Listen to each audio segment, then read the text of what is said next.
안녕하십니까. 전국의 수험생 여러분, 특히 현직 교도관 여러분, 이번 시간은 승진 교정학 세 번째 시간이 되겠습니다.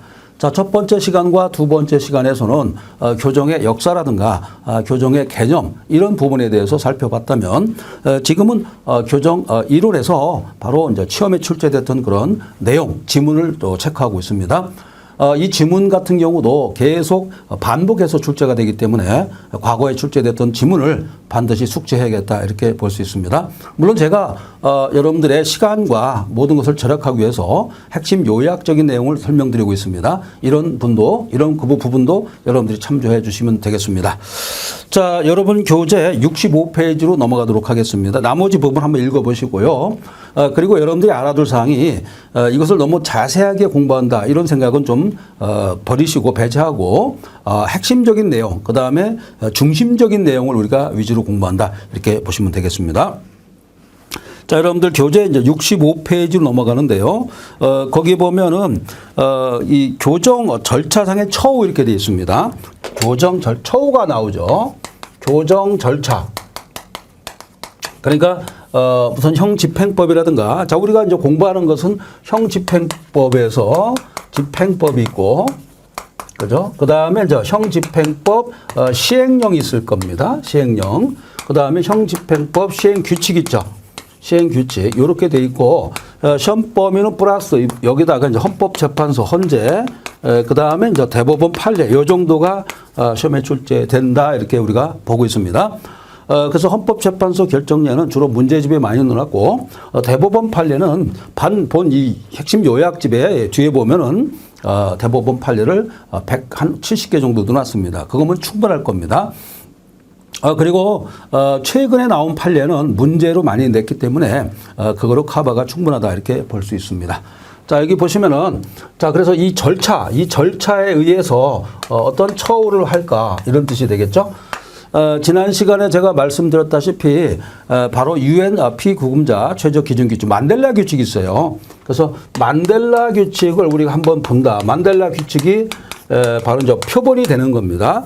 여기에 보면은 여성 수용자, 특히 여성 수용자의 권리, 여성 수용자라든가 그 다음에가 이제 미결수가 되게 중요합니다. 벌써 두 문제는 무조건 출제가 되는 겁니다. 왜 그렇습니까? 바로 만델라 규칙에서는 미결수라든가 여성 수용자에 대한 특별한 처우를 요구하고 있습니다.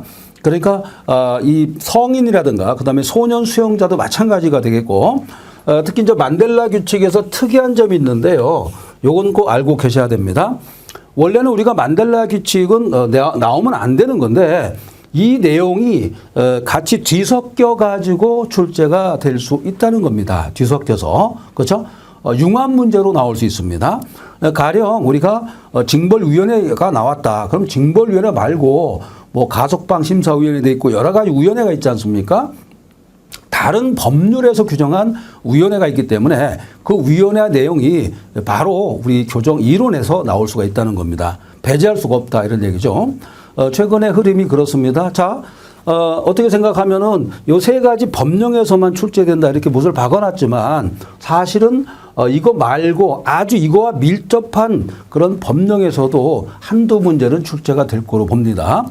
뭐 예를 들어서 뭐 교도관 직무규칙이라든가 이런 상당히 내용이 많은 것이 있습니다. 이런 것도 나올 수가 있고 뭐 치료감호법이라든가 이런 것도 조금은 나올 수가 있습니다. 왜냐하면 우리가 형집행법 이걸 관련해서 공부하다 보면은 연계해가지고 그 내용이 나올 수가 있다는 겁니다. 자, 이런 것도 반드시 숙지해 주시기 바랍니다. 그러니까 요것만 딱 나온다라고 생각하지 마시고 약간의 재량 범위를 넘어갈 수 있다. 이렇게 생각하면 되겠습니다. 자, 여기 이제 보면은 바로 이제 수용자 처우가 있는데 그러면은 봐요. 만델라 규칙에서도 그렇고, 자, 아까 만델라 규칙 중요한 거 한번 하려고 했는데, 자, 이때는 만델라 규칙에서는 민사 범죄가 있어요. 민사 범죄 이렇게 얘기합니다. 민사가 무슨 범죄냐? 그러니까 민사와 관련된 것을 위반한 경우가 있고, 그 다음에 형사 범죄가 있습니다. 형사 범죄 이렇게 둘로 나눌 수 있다는 겁니다. 자, 우리가 생각할 때는 민사하고 형사하고 왜 뒤섞여 있지? 이렇게 생각할지 몰라도 UN 쪽에서 봤을 때 그러니까 유엔 만델라 규칙에 봤을 때 크게 큰 바운더리로 봤을 때는 이렇게 병존할 수도 있다라고 본 겁니다. 그래서 만델라 규칙에서는 민사 범죄, 여기서 민사 범죄라고 하겠습니다. 민사 범죄와 형사 범죄를 따로 구분해서 수용하라 이렇게 돼 있습니다. 아시겠죠? 자, 여러분들 민사범죄 그러니까 이해 안 되시죠? 우리는 민사소송법이라든가 사법이잖아요. 그래서 형사범죄는 형사소송법으로 가고, 그죠? 민사범죄는 민사소송으로 가는데, 민사사건은. 근데, UN 피구금자 최저 기준 규칙에서는, 이것도 민사도 범죄로 봤습니다. 그 이유는 맞을 거예요. 왜냐? 자, 예를 들어서, 민사 관계에서 어떤 횡령이라는 개념이 등장할 수가 있습니다. 그렇지 않습니까? 예를 들어서 뭐 등기를 할 때도 등기 내용을 거짓말 한다든지 이런 경우도 얼마든지 있거든요. 그 다음에 조작을 할 수가 있죠. 이것은 어떻게 됩니까? 공문서 위조 변조죄가 되는 겁니다. 형법상으로 보면은. 그렇지만 당사자 사이에서는 어떻습니까? 사적 자치의 원칙에 의해서 크게 문제될 게 없을 겁니다.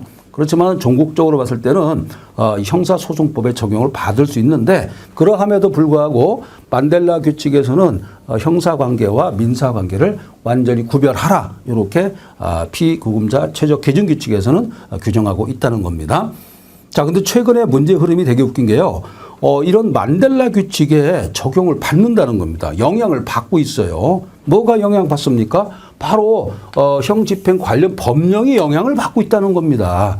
그래서 이번에 나온 것도 다 이런 식입니다.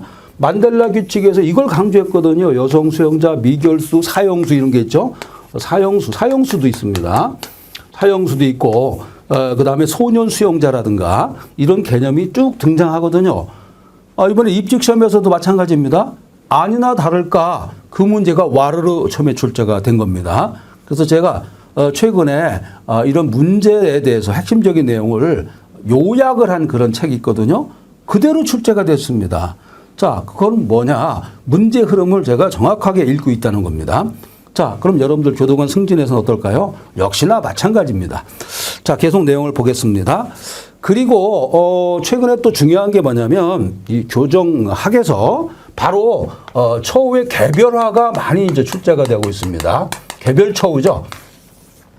이건 뭐냐면 수용자를 처우할 때도 과학적으로 개별적으로 처우해야만이 효과가 높다는 겁니다. 우리도 경제적인 판단을 해봐야겠죠. 효과가 높은 걸 해야지 효과가 낮은 거라면 되겠습니까? 여러분 생각해 보세요. 그죠? 효과가 빠르고 좋고 이 관계를 따져봐야겠다. 그 경제적인 측면. 그러니까 어떻게 보면 교정 경제라고 볼 수 있습니다. 이런 것도 출제가 되고 있습니다. 자, 그래서 처우의 개별화 이렇게 돼 있고요. 우리가 이제 처우의 개별화는 자, 여러분 교재 65페이지 보시면은 법률의 개별화가 있습니다. 자, 이건 무슨 뜻이냐면 법률적으로 벌써 소년, 그다음에 뭐 미성년자, 그다음에 미결수용소 이렇게 해가지고 법률적으로 미리 규정을 한다는 겁니다.